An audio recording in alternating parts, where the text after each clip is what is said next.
안녕하세요. 김유겁의 경제부동산입니다. 구독, 좋아요 부탁드립니다. 추석 연휴가 지나자마자 기다렸다는 듯이 거래량이 급감하면서 곳곳에서 초급매물이 나오기 시작했습니다. 당초에 신고가와 초급매가 동시에 튀어나오는 이른바 혼란스러운 장세가 가을 내내 지속될 것으로 보았지만 확실하게 집값이 꺾이는 모습이 완연합니다. 하지만 서울과 강남은 점점 찬바람이 부는 데 비하여 경기도와 지방은 신고가 아파트가 계속 늘어나면서 시간이 더 흘러야 할 것으로 보입니다. 서울은 기다려야 하지만 지방은 중저가 아파트 중심으로 매수에도 무난한 곳들이 많습니다.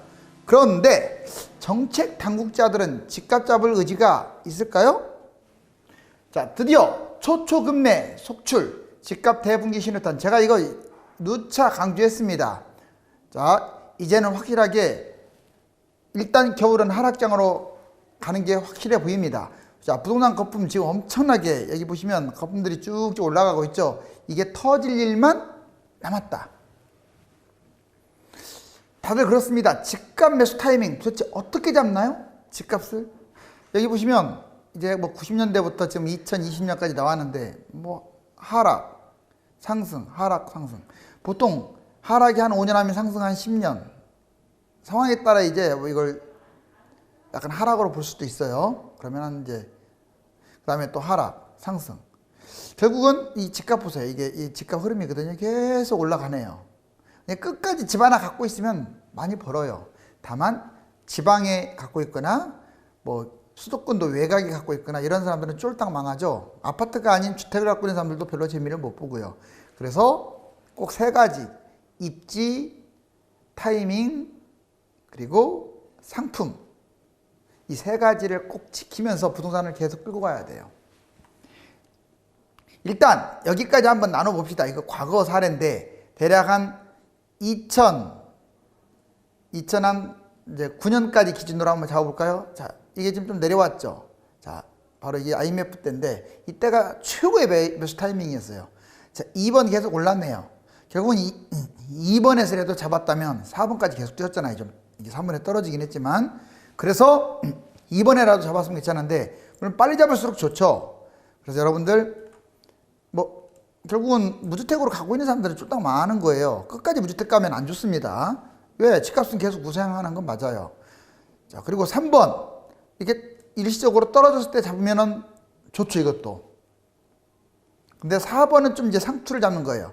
4번에 잡으면은 물론 여기서 잡았으면 좀 나았지만 아무튼 이 4번 끝자락에 잡는 사람들은 지금 시세 이 한 10년 동안 고생했겠죠. 마음고생 한번 이렇게 해볼게요. 그렇잖아요. 자, 그런 이제 두 번째, 이제 대략 한 9년부터 최근 2020년까지 보자고요. 자, 1번 이게 지금 꼭지 여기 상투장에서 지금 머뭇거리고 있잖아요. 완전 상투에서 잡은 거예요. 2006, 7, 8 이때 잡은 사람들, 9년 잡았던 사람들은 완전 꼭지에 잡았죠. 그렇지만 끝까지 끌고 간 사람들은 많이 뛰었죠. 2번 제일 좋은 것은 하락장에 잡는 거예요. 뭐든지 하락장에 잡기가 어려운데 여기 보면 그래프가 이렇게 떨어지고 있잖아요. 이렇게. 자, 2번에 잡은 사람이 최고의 승자입니다. 자, 그렇지만 3번이 반등할 때 이게 몇 년 뛸지는 모르지만 대략 적어도 4년, 길면 이번에 7년까지 뛰었잖아요. 자, 지금 7년까지 뛴 게 여기 3번의 끝자락입니다. 아무튼 3번에서 집을 잡았던 사람들은 돈을 많이 벌었어요. 2번에 잡은 사람은 더 많이 벌었고요. 그런데 이제 4번, 지금 현재 집을 잡고자 하는 사람들은 이 4번이에요. 얼마나 위험합니까? 대충 봐도. 물론 더 갈 수도 있어요. 이렇게 여기는 얼마 따나 뭐 이걸 무시하면 10년 올라간 것으로 칠 수도 있어요. 그렇지만 이거 만만치가 않죠. 이제 선거도 남았고, 그래서 지금은 연끌하는 게 진짜 어리석은 거예요. 2, 3억 올라간다고 해서 먹는 게 아니거든요. 자기 연봉 하나 믿고 연끌하지 말라고 제가 여러 번 얘기했습니다. 자, 그러면 2021년 부동산 또 올랐다. 그러니까 내년 겨울은 올라가지 않아요. 그러니까 올해 12월부터 1, 2, 3, 4는 떨어질 것 같아요. 그런데 또 하반기 때 맨날 뛰었잖아요. 정부가 집값 잡을 의지가 있다면 당연히 떨어지겠지만 또 쇼를 한다면 올라갑니다. 자, 이런 부동산도 뛸 수 있어요. 잘 보세요. 그동안에 제가 사지 말라는 것들 있죠. 그런 것들은 원래는 안 잡는 게 맞아요. 그런데 이제 개나 고리나 소나 말이나 다 뛰어가지고 웬만한 것들이 다 뛰다 보니까 그동안에 안 뛰었던 것들이 뛸 수가 있어요. 특히 강남이라든가 한강변이라든가 서울이라든가 이렇게 입지가 좋은 곳들에 못 갔던 나홀로나 이런 것들은 많이 갈 수 있어요. 자, 보세요. 그동안에 못 올랐던 것들, 뭐 인천, 경기도 1000세대 넘는 것들은 무조건 뜁니다. 이건 볼 것도 없어요. 여기 멀어도요. 자, 저평가 부동산이에요. 지방 전체, 지방은 아마 다 뛸 것 같아요. 지금 여러분들 한번 냄새를 못 맡습니까? 잘 봐보세요. 충청도 집값 날아가고 경상도 지금 집값 날아가고 있잖아요. 그리고 호남까지 번졌어요. 강원도도 좀 뛰고 있어요. 자, 가만히 놔두고 있잖아요. 왜? 서울에 비해서 지방이 집값 싸니까 집값 부양책을 쓰는 것 같아요. 자, 지방의 집을 잡으려고 하는 분들을 물론 비싸냐 싸냐에 따라서 또 상품에 따라 다르긴 한데 너무 머뭇거리지 마세요. 모르면 상담 받으세요. 자, 여기 보세요. 자, 나홀로 아파트 뜁니다. 만약 내년에 또 올라간다. 이런 것들이 더 뛴다고요. 이게 좋다는 얘기가 아니에요. 상대적으로 가격이 너무 싸니까. 그동안에 안 올랐던 나홀로 아파트가 뛸 수 있고요. 소외지역. 지금 최근에 뛰는 곳들이 어디에 고양시, 파주시 이런 데 뛰지 않나요? 그동안에 못 올라갔으니까 뛰는 거예요. 세상은 공평합니다. 더 뛸 거예요, 이제. 경기도가 상대적으로 많이 올라간다 이 말이에요. 소유받은 곳들. 그 다음에 4억 미만 아파트들이 뛸 거예요. 물론 지방이냐 서울이냐에 따라서 다르지만 이제 씨가 마르겠죠. 저가 아파트들이 더 올라간다. 그동안에 상대적으로 덜 뛴 단독 다가구 오피스텔, 뭐 신축 빌라 말고 노후 빌라, 좀 재개발이 기대가 되는 노후 빌라 이런 것들이 뛸 수도 있어요, 이제. 왜? 지금 2021년 뛰었으면 그동안에 5억짜리가 12억 갔는데 걔들이 뛰면 얼마나 뛰겠어요, 이제. 그동안에 못 갔던 것들이 뛴다고요. 이게 참고하시라고. 또 오르면 이런 것들이 뛰니까 잘 보시라고요. 자, 그 다음에 집값 안 잡고 왜 그러면 머물거릴까? 좀 시원스럽게 갭 투자 못하게 하고 시원스럽게 그 누진세 때려버리고 시원스럽게 외진 투자 아예 실거주 안 하게 되면 환수해버리고 이런 것들 하면 참 좋겠지만 왜 안 할까? 말만 잡는다 하면서 이것 때문에 그래요. 자, 정책적으로 집값 안 잡고 왜 머뭇거리냐? 세금을 확대시키려고 그래요. 지금 여러분들 이번에 4차 추경 예산까지 해가지고 지금 빚이 엄청납니다. 그 빚을 어디서 탕감하겠어요? 세금에서 걷어내는 수밖에 없어요. 그러면 집값이 떠야죠. 그것도 그러니까 지방 서울만 떠갖고 되겠어요? 이게 지방까지 다 뛰니까 가만 놔두는 거예요. 지금 현재 상황에서 부산이나 이런 데는요 조정지역으로 묶어도 전혀 할 말이 없거든요. 안 묶잖아요. 왜? 더 뛰라고. 세종은 투기과열지구인데도 많이 뛰고 있지 않습니까? 이런 데는 아예 그냥 토지거래 허가구역으로 묶어버려야 돼. 근데도 안 묶고 있잖아요. 왜? 더 뛰라 이 말이에요. 충청도. 전라도, 강원도 다 뛰라 이거죠. 두 번째, 질병사태. 이 질병사태가 상당히 집값에 이제 장기적으로는 아주 악영향을 미칠 거예요. 금융위기가 터질 수도 있어요. 질병사태 때문에. 그런데 그걸 떠난다면 얘 때문에 집값이 너무 떨어지게 되면 이제 좀 위험하게 되잖아요. 여기 보시면 경제성장률이 올라가야 지금 집값마저 떨어지면 경제성장률 바닥을 길 거 아닙니까? 집값 하락하게 되면 경제 위기 위험성이 커져요. 특히 가계대출, 기업대출이 부실이 워낙 심하기 때문에 우리나라가 세계 1, 2위를 다툰다고 했잖아요. 아주 IMF 터질 수도 있어요.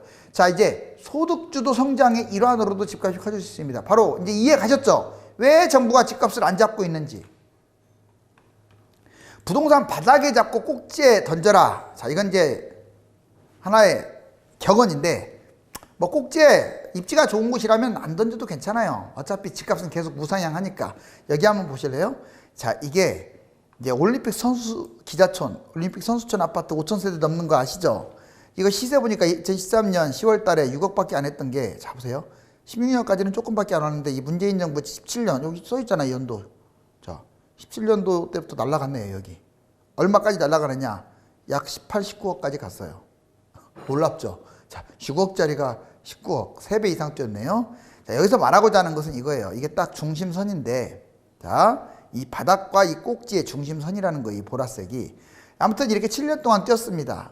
만약 집값이 여기서 좀 더 뛰든 떨어지든 간에 이건 큰 의미가 없어요. 현재가 여기인데 떨어진다면 바로 이 중간 가격까지는 떨어질 가능성이 높아요. 약 한 2년에서 4년 떨어지면 볼까요? 그때라면 대충 여기 보니까 시세가 2017년, 18년 이때의 어떤 가격이네요.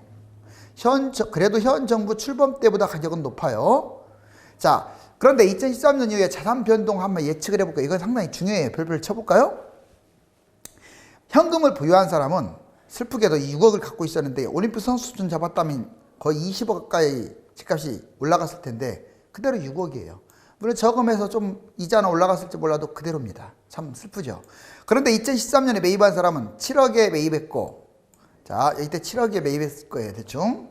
그리고 19억이 갔으니까 12억을 먹었네요. 그러면 2017년 문재인 정부 때 매입한 사람은 그때 9억밖에 안 했어요. 4년이나 지났는데도 19억, 무려 10억이나 먹었네요.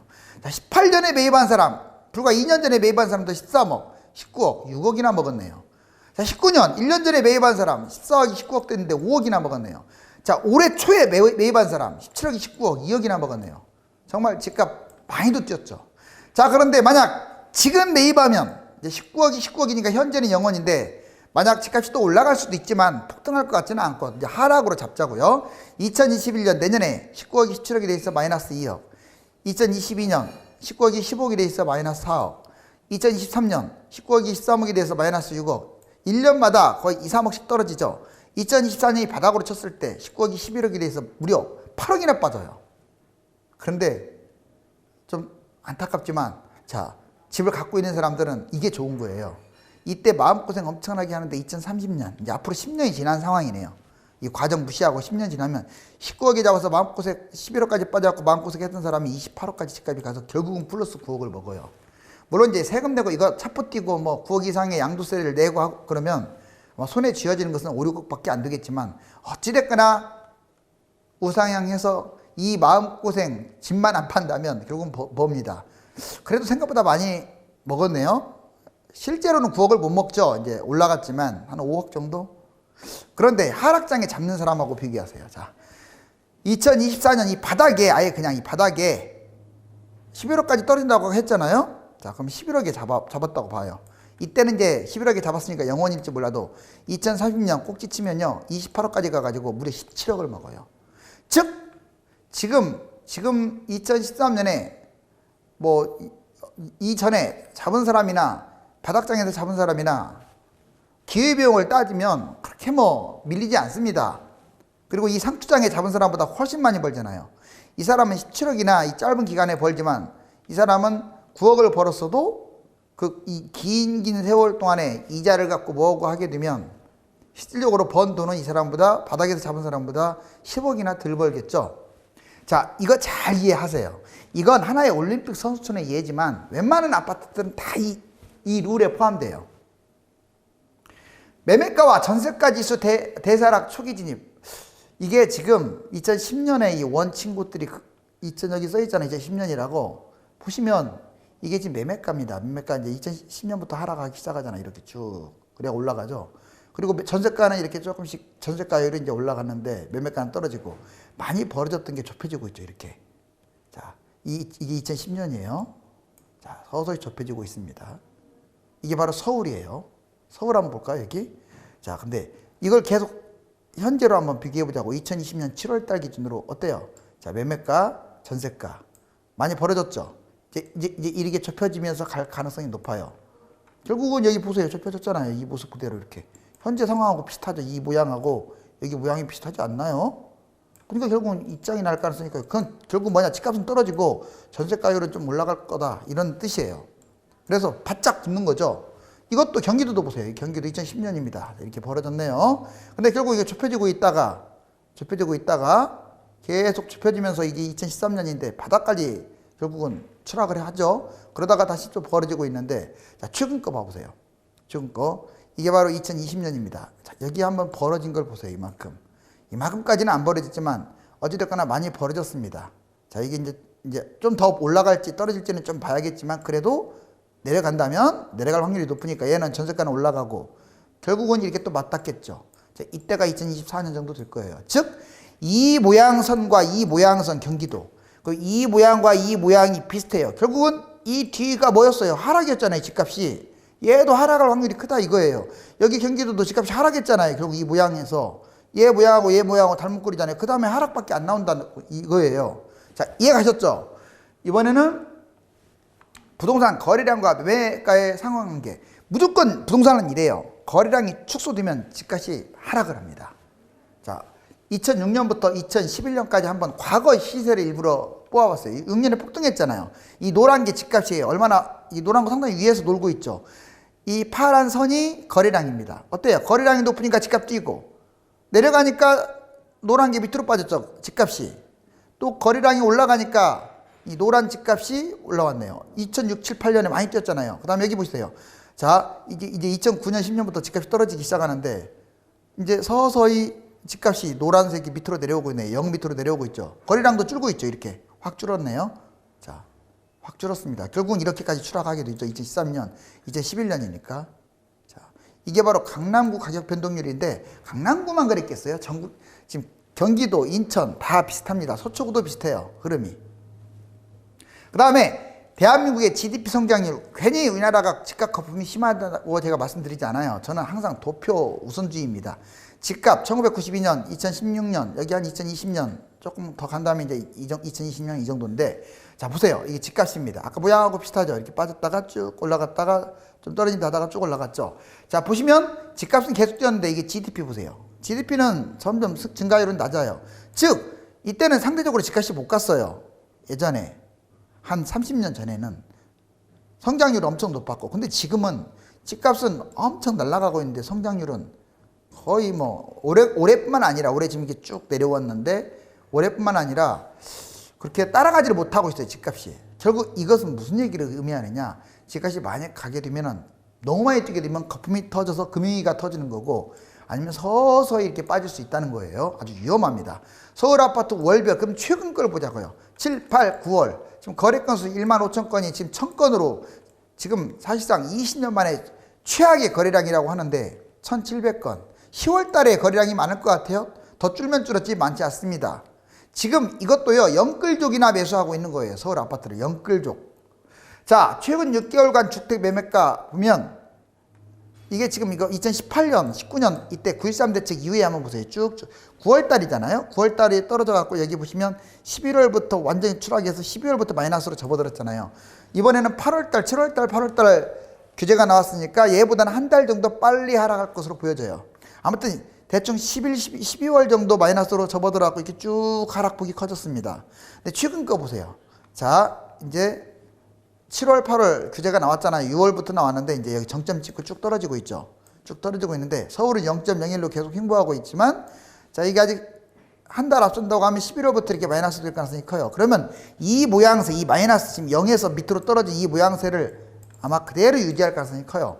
그래서 올 겨울은 좀 조심하자. 다만 모든 지역을 조심하라는 게 아니에요. 이 그래프가 지방까지 일치한다라는 보장은 없어요. 일단 강남, 서울은 이 그래프로 갑니다. 강남, 서울은. 수도권은 플러스에서 놀 수도 있어요. 서울이 빠져도. 왜? 그동안에 못 갔기 때문에. 물론 1기, 2기 신도시는 서울처럼 갈 거예요. 집값이 너무 폭등해가지고. 자, 아무튼 그런 면을 꼭 이해하세요. 근데 서울이 너무 많이 빠졌다. 그러면 경기도, 지방도 빠집니다. 그 다음부터는. 그 다음에 아파트 거래량 연도별로 2018년이 정점이었어요. 여기 18년 써있죠. 19년, 20년 접어들면서 계속 지금 하락하고 있습니다. 거래량이 갈수록 줄어드는 것도 대세하락의 문제점이다. 여기 30대, 40대가 절반 이상이 6월달, 8월달에 집을 매입했어요. 이제 패닉바잉을 30대만 한 게 아니라 40대 특히 초반이 많이 했다고 합니다. 이게 젊은 층들이 자기 연봉 하나 믿고 부모님 백 하나 믿고 이게 지금 지옥으로 가는 길인지 그냥 앞에 보지도 않고, 이분들이 얼마나 뭐 부동산을 알겠어요. 경험도 없는데 이 지금 연세 드신 분들은 상대적으로 지금 덜 매수했잖아요. 자, 주택 가격 동향과 전세값 변동률. 지금 주택 가격은 확실하게 이게 매매가가 회색이에요. 떨어지고 있는데 전세값은 아직도 지금 상승 가도다. 전세값이 계속 올라간다. 이게 집값에 단기적으로는 상승 반전시킬 수 있는 조건도 되지만, 아까 제가 큰 그림 그려드렸잖아요.